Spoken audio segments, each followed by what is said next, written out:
아까는 이제 정치적인 이제 제도 양식을 받고 경제적인 양식을 보면 우리가 중세를 본 건지를 이제 장원제다 이렇게 얘기해요.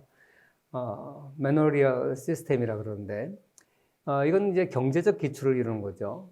그래서 장원의 구성을 보면 간 가운데 영주의 성이 있어요. 그래서 전쟁이 일어나고 외적이 침입해 보면 그 농민들 전부 영주의 성 안으로 들어와서 이제 피신을 하죠. 그리고 영주의 성 바깥에 농촌들이 농지가 있고, 그리고 거기 이제 촌락이 구성되어 있고, 거기서 이게 또 마찬가지네. 내 가방 안에 이 주머니 있어, 주머니. 주머니 통째로 들고 와.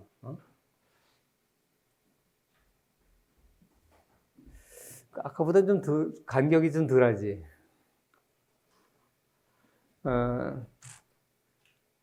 그래서 가운데 이제 영주의 성이 있고 그 옆에 바깥에 이제 그 농지가 있고, 그리고 영주의 성 바로 밑에 이 장원청이 있어가지고 재분소, 주교관, 교회 뭐 이런 것들이 있고, 그리고 여기 보면 방목지가 있죠. 그때 당시에는 그 농지가 여력이 많으니까 이렇게 휴경지도 있고, 그 다음에 농경지도 방목을 할 수 있는 공농지도 있고, 이것이 이제 그 중세 장원의 모습이에요. 그리고 여기 보면 직영지, 도메인과 타경지가 있는데, 직영지는 뭐냐면 저 직영지에서 생산되는 곡물은 전부 영주 것이에요. 그리고 그 직영지는 누가 경작을 하나? 영주가 직접 경작을 한 게 아니라 농노들이 일주일에 2번 또는 3번 반나절씩 그 영주의 땅을 경작해 줘야 돼요. 그래서 거기서 나오는 소산은 전부 영주 거예요. 그리고 타경지라는 것은 뭐냐면 농민 보유지, 농민한테 위탁된 경지라는 의미의 타경지라고 한자로 이렇게 표현을 하는 거예요. 그래서 이 타경지는 농노들이 나머지 시간에 자기가 직접 농사 짓는 건데, 그때 당시 이제 농사 짓는 방식은 공동 경작을 해요. 그건 좀 이따 이제 그림이 나오니까 그때 보기로 하고. 그러니까 이제 농노들의 삶의 기반이 되는 게 이 타경지죠. 농민 보유지. 그 다음에 공동지가 있어서 거기다 방목도 하고 땔감도 거두가고 뭐 일종의 황무지도 있고, 이런 땅들이 그때 당시는 초기까지는 많이 있었어요. 또 인구가 막 나중에 확산이 돼서 중세가 모습이 변하기 때까지는 이런 것이 많았어요. 그런데 이 농업제도의 특징이 2-3가지 있는데, 지조의 혼재, 2포농법, 나중에 3포농법으로 바뀌지만, 그 다음에 공동경작 이런 거예요. 여기 보면 우리나라 모심기 하듯이 사람들이 그림이 흐려서 잘 안 보이는데 쭉 하얗게 된 게 여기 사람입니다. 사람들이 이렇게 줄 서서 같이 경작을 하죠. 이게 공동경작이에요. 우리가 지금같이 내 땅이니까 내 땅 내가 경작하는 게 아니라 같이 해요, 같이. 그리고 지조라는 걸 뭘 말하냐면, 여기 보면 고랑 있죠, 고랑. 하나 이렇게 쭉 한나절 앉아서 한 사람이 밭을 쭉 경작할 수 있는 이 고랑. 이거 하나를 지조라 그래, 지조. 근데 우리가 알다시피 땅이라는 것은 생산성이 같지 않아요. 어떤 땅은 조금 비옥하고 어떤 땅은 좀 덜 비옥해. 그럼 경작물도 이 땅에 잘 되는 게 있고 저 땅에 잘 되는 게 있어요.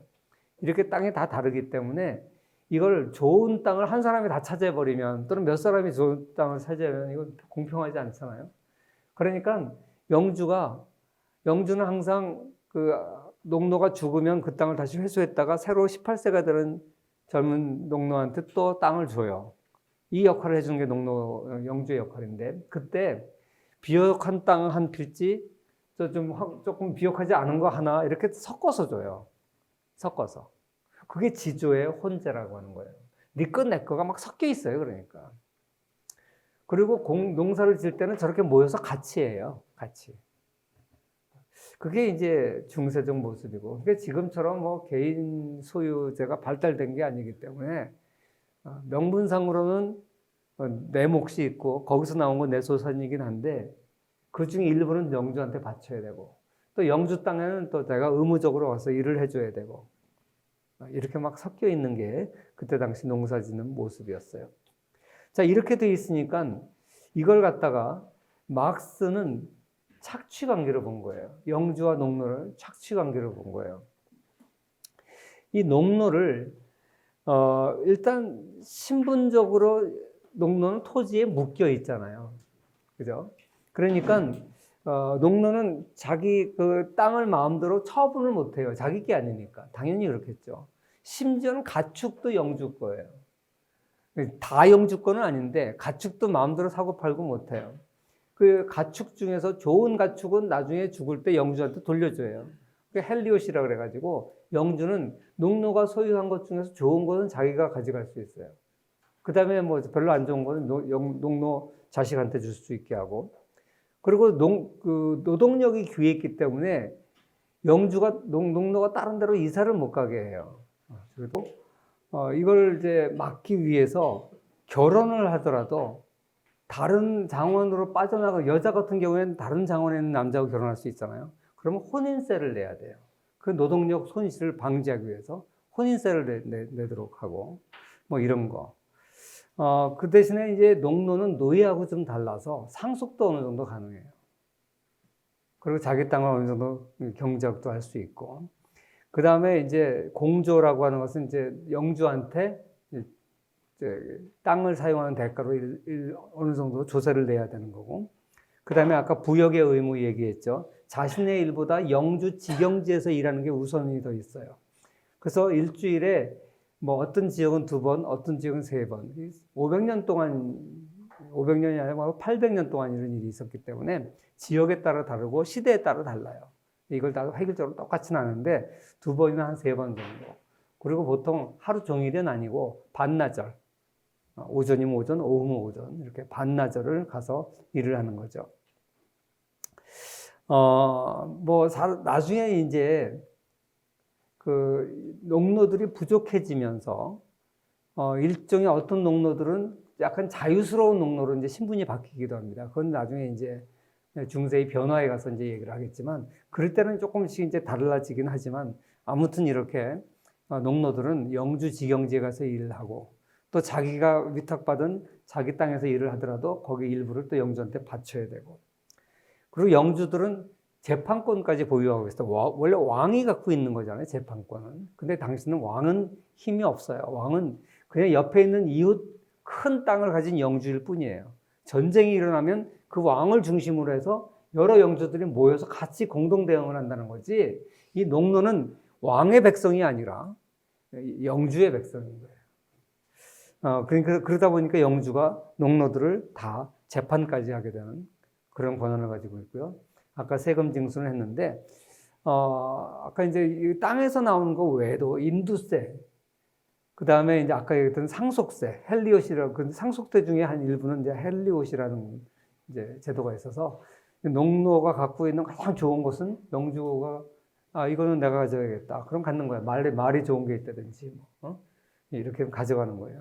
혼인세 아까 얘기했고, 만약에 장원을 떠나게 되면 막대한 세금을 내고 떠나야 돼요. 그러니까 그 돈이 없으면 못 가는 거죠. 그 다음에 이제 교회에 세금을 납부하는 11조가 있었겠죠. 이거 외에도 재분소, 양조장, 이런 공동시설들이 있는데, 이걸 농민들이 다 각자 갖고 있을 수는 없는 거죠.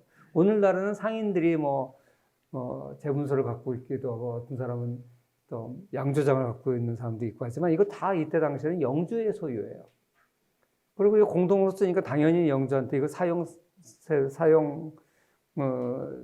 그걸 하겠죠. 사용하면 세금 비용을 내겠죠. 근데 이건 막스주의자는 이걸 또 시설 이용 강제권이라고 명명을 해요.